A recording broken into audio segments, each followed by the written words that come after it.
जोहार everyone, welcome to my channel कासू संता व्लॉग #पार्ट 2 ट्रेड फेयर।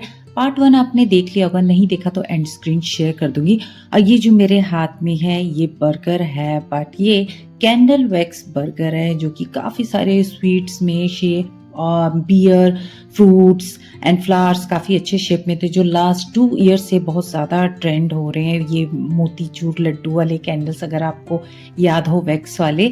सो यहाँ पे काफी अच्छे बिल्कुल रियल दिख रहे थे। ये रसमलाई, गुलाब जामुन, आइसक्रीम, बियर इतने अच्छे लग रहे थे। और यहाँ मुझे ना ये कोस्टर दिखा तो इसका प्राइस मैं पता कर रही थी, बट उन्होंने मुझे इतना 1000 और 1200 कुछ बोला, जो कि मुझे इतना ज़्यादा एक्सपेंसिव लगा। मतलब बाद में मुझे वो रिग्रेट होता है कि यार जब मैं वहाँ पे मुझे 500 में मिल रहा था तो मैं ले लेती। बट वही होता है ना कि हर बार जब छोड़ देती हूँ उसके बाद मुझे रिग्रेट होता है कि मुझे ले लेना चाहिए था। अब यहाँ पे मेरा मन है, लेकिन इतना ओवर प्राइस है कि बस मैंने वहाँ पे अपना माइंड वहीं पे ड्रॉप कर दिया कि नहीं, इतना महंगा नहीं लूँगी। और ये जो आप फ्रूट्स वाले, स्वीट्स वाले ये कैंडल्स तो मुझे इतने ज़्यादा पसंद आ रहे थे। ये मेरा लास्ट ईयर से दिवाली टाइम से ही लेने का मन होता है, बट वही नो कि मुझे प्राइस अगर रीजनेबल नहीं लगता तो फिर मैं वो नहीं लेती हूँ। बाकी फिर अगर मेरा मन हो भी जाए तो ही मैं जाके लेती हूँ।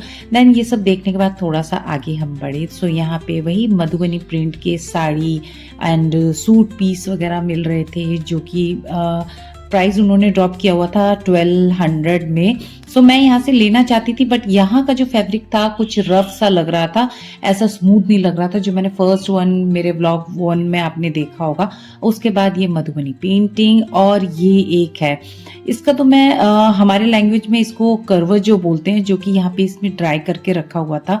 और अब ये इतना लास्ट जब से लोग जानने लगे हैं तो इसे खाने लगे हैं, वरना ये तो मैंने बचपन से खाया हुआ है। बिल्कुल इसकी लीफ भी खट्टा खट्टा होता है और इसका ये फ्रूट भी। और मुझे याद है जब हम छोटे थे तो मेरी मम्मा ने इसके शीड ला के अपना एक किचन गार्डन बनाया था, और वहां पे सब लोग पूछते थे ये क्या है, ये क्या है, और मम्मा बताती थी कि इसे खाते हैं, खट्टा खट्टा लगता है, और लोग खाने से डरते थे ये कि अरे नहीं ये इससे कुछ हो जाएगा। बट अब now a time everyone knows कि ये क्या है। अब शेफ भी इसका जैम बनाते हैं, चटनी बनाते हैं। तो यस, ये मैंने बचपन से खाया हुआ है। और ये सारे ड्राई फ्रूट्स जो कि इंटरनेशनल एंड आपको नेशनल सब जगह ये आपको मिल ही जाएगा। सो यहाँ पे ये सब देखने के बाद फिर थोड़ा सा और आगे गए तो यहाँ पे वुमेन्स गर्ल्स फेवरेट एसेसरीज के आ गए, जो कि मैं तो ऐसी चीजें ज्यादातर पहनती नहीं हूँ, क्योंकि ये सारी जितनी भी ज्वेलरी थी वो सारे ऐसा था कि आप साड़ी सूट पहनो तभी अच्छा लगता है, वेस्टर्न पे ये ज्यादा अच्छा नहीं लगता है। तो मेरे पास लिमिटेड है, तो मुझे ऐसे एसेसरीज का ज्यादा क्रेज नहीं रहता है। कुछ टाइम से पहले मुझे बहुत क्रेज रहता था, बट अब लगता है कि इतना रख के क्या करूं मैं। और उसके बाद ये ब्रेसलेट एंड ये इयररिंग्स वगैरह, ये सारे नॉर्मली हमारे दिल्ली हाट में या फिर जनपद की साइड चले जाओ तो आपको सेम इसी प्राइस में मिल जाएगा। जो कि मैंने वो इयररिंग्स वगैरह पूछा था, बैंगल्स वगैरह, ये 100 इयररिंग्स था, 250 कुछ। तो काफी सारी ऐसी चीजें थी जो आपको दिल्ली में इजीली मिल जाता है। उसके बाद हम पवेलियन से निकल के यहाँ पे म्यूजिक फाउंटेन चल रहा था, जिसे मेरा कुन्नू देख के बहुत एक्साइटेड हो गया था, विथ म्यूजिक चल रहा था।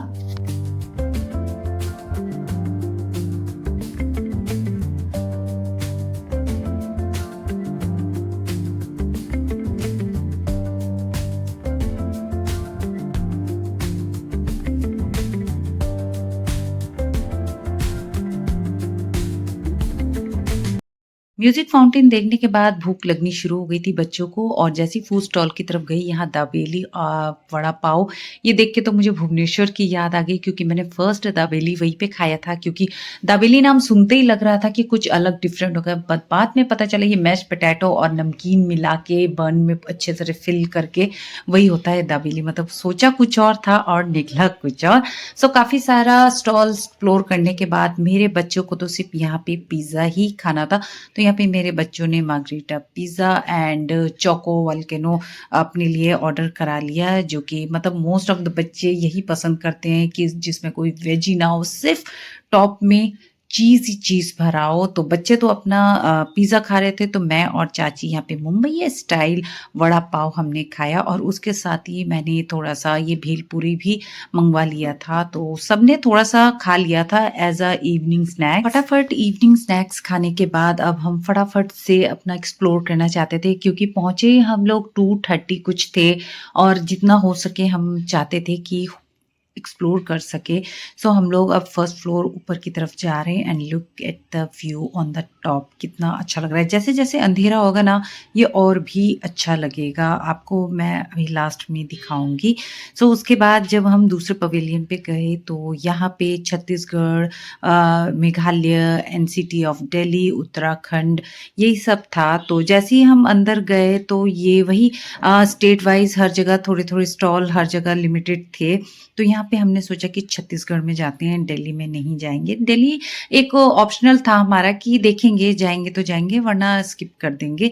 सो यहाँ जैसे ही छत्तीसगढ़ में गए हम, यहाँ पे बहुत अच्छे-अच्छे ये मूर्ति और ये उत्तराखंड की दाल वग़ैरह काफ़ी अच्छे-अच्छे मिल रहे थे। ऐसा दाल ना मैं जब उत्तराखंड 2-3 बार गई हूँ, तो वहाँ से मैं ऐसे पैकेट्स लेके आई हूँ, बहुत अच्छे लगता है।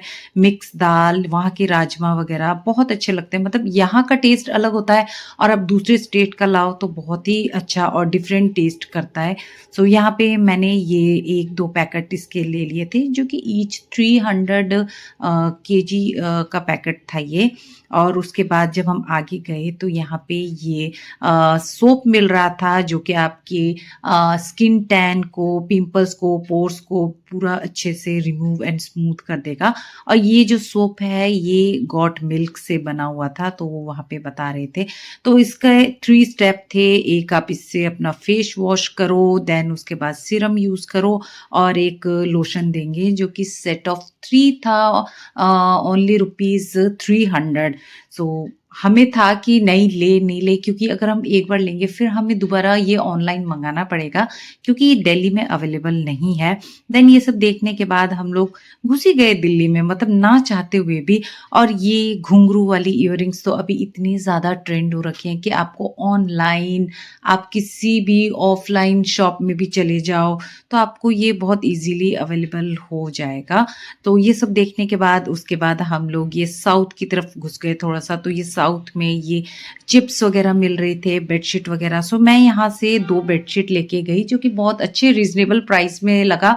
काफ़ी अच्छा डिस्काउंट मिल गया था। 950 में मुझे 2 बेडशीट मिल गए थे, डबल बेडशीट का।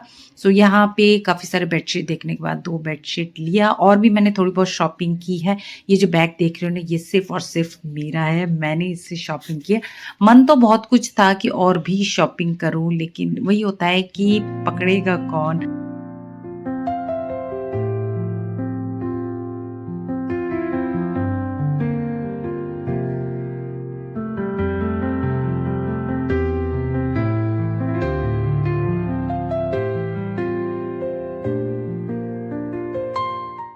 जैसे-जैसे आगे बढ़े हम, उसके बाद हमें ये कश्मीर का स्टॉल मिल गया, जहाँ पे बहुत अच्छे हैंडवर्क की साड़ी, शॉल वग़ैरह मिल रहे थे। यहाँ पे मुझे एक साड़ी बहुत ज़्यादा पसंद आ रही थी, बट 10K था उसका प्राइस। और अन्य होते तो मेबी मुझे खरीद भी देते, बट मुझे अकेले में चूज़ करना थोड़ा-सा टफ लगता है कि अन्य को पसंद आएगा, नहीं आएगा। देन उसके बाद हमने 2-3 ऐसे ही कश्मीर स्टॉल को एक्सप्लोर किया, जहाँ पे बहुत अच्छे-अच्छे ये बिल्कुल धागे के काम वाले कुर्ती सेट वग़ैरह मिल रहे थे और फेरन भी मिल रहा था। फेरन 1200 का था और ये पूरा बिल्कुल सूट पीस गर्मी नहीं, विंटर वाले, जो कि पूरा सेट था, इसका टॉप एंड बॉटम था, तो बहुत अच्छा लग रहा था। और यहाँ पे मेरी एक कज़न को ये अच्छा लग रहा था, बट मेरे चाचू को ये पसंद नहीं आ रहा था, तो इसलिए उन्होंने नहीं लिया। और मैंने उसी स्टॉल से और चाची और मैंने वहाँ से अपने लिए गरम सूट ले लिया, पीस ले लिया, जो कि 700 में पड़ गया आफ्टर बार्गेनिंग। तो ऐसे ही काफ़ी सारे, मतलब कश्मीरी स्टॉल में जाओ तो आपको ऐसे धागे वाले काम वाले कुर्ती वगैरह सेट बहुत अच्छे मिलेंगे और लास्ट डे था तो बहुत अच्छा प्राइस ड्रॉप भी कर रखा था, अच्छी खासी बार्गेनिंग भी हो रही थी। चलते चलते हम सभी थक गए थे तो इसलिए थोड़ा सा रेस्ट ले लिया था हमने और उसके बाद हमने डिसाइड किया कि सारे पवेलियन तो देखना पॉसिबल नहीं है, सब स्टॉल पे नहीं जा सकते हैं, तो इसलिए बाहर बाहर से ही देखेंगे जो थोड़ा सा लगेगा इंटरेस्टिंग कि हाँ यहाँ कुछ अच्छा दिख रहा है तो ही हम अंदर की साइड जाएंगे, वरना बाहर बाहर से ही हम देख के आ जाएंगे।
सो यस बहुत ज़्यादा चल लिया और शॉपिंग भी काफ़ी कर लिया। मीन्स इस बार तो ट्रेड फेयर मैंने देख लिया, लास्ट ईयर भी मैं नहीं जा पाई थी, तो अब हम अपने अपने घर के लिए निकल जाएंगे। उस टाइम 8 o'clock हो रहे थे तो मैं और कुन्नू अपने घर और चाचू सब अपने घर, और ऊपर से आप देख सकते हो कितना खूबसूरत व्यू लग रहा था। सो आज का ब्लॉग कैसा लगा कमेंट बिलो, पसंद आए तो मेरे चैनल को सब्सक्राइब लाइक शेयर करें। सो मिलते हैं एक और ब्लॉग में। सो बाय बाय, टेक केयर, जोहार।